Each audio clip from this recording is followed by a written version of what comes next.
এমন লাশ টানছি, এটা মানুষ টানছি নাকি পশু টানছি আমি নিজেও জানি না, একদম গলে টলে গেছে, মানে এটা কি এটা নিজেও বলতে পারবো না। জেনেছি যে এখানে 19 জন এই পর্যন্ত মারা গিয়েছে। আমরা আমরা এই তথ্য আমরা এই হাসপাতাল থেকে জানতে পেরেছি। কিন্তু আমি তো একাই 10 জনের উপরে লাশ টানলাম।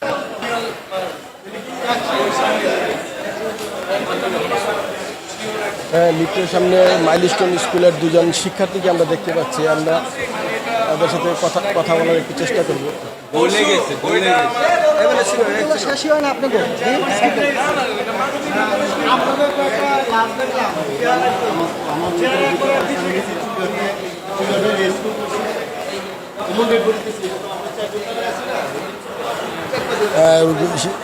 স্কুলের ভিতরে কি ঘটনা ঘটেছিল সেগুলো তারা একজন আরেকজনের সাথে ডিসকাস করার চেষ্টা করছেন, আমরা দেখতে পাচ্ছি।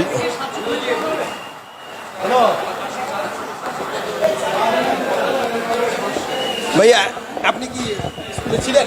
আমরা কলেজে ছিলাম।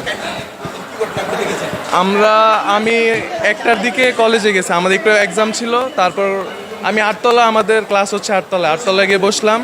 তারপর হঠাৎ করে দেখলাম একটা বিকট শব্দ হয়ে ব্লাস্ট হলো। এটা হচ্ছে আমাদের জুনিয়রদের ক্লাস 7 পর্যন্ত মনে হয় ক্লাস, ওইখানে 2তলা বিল্ডিং। তো ওইখানে হলো, নিচে নেমে দেখি সবাই এক একজন অবস্থা খারাপ, মানুষ গলে টলে গেছে। এই যে লাশ টানাটানি সব কিছু শেষ করে মাত্র আসলাম, আমাদের এক ফ্রেন্ডের বোনের হাত একদম পড়ে গেছে। এখন আসলাম ওকে দেখতে আর কি, আরও ছোট ভাই বোনেরা আছে ওদেরকে দেখতে আসলাম।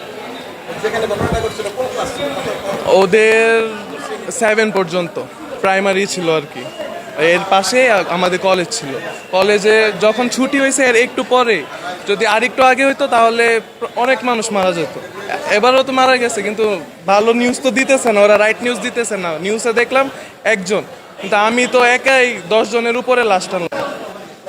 আমরা জেনেছি যে এখানে 19 জন এই পর্যন্ত মারা গিয়েছে। আমরা আমরা এই তথ্য আমরা এই হাসপাতাল থেকে জানতে পেরেছি।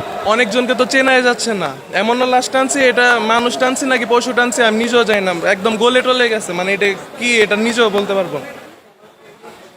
দর্শক, আপনারা শুনছিলেন একজন প্রত্যক্ষদর্শীর কথা।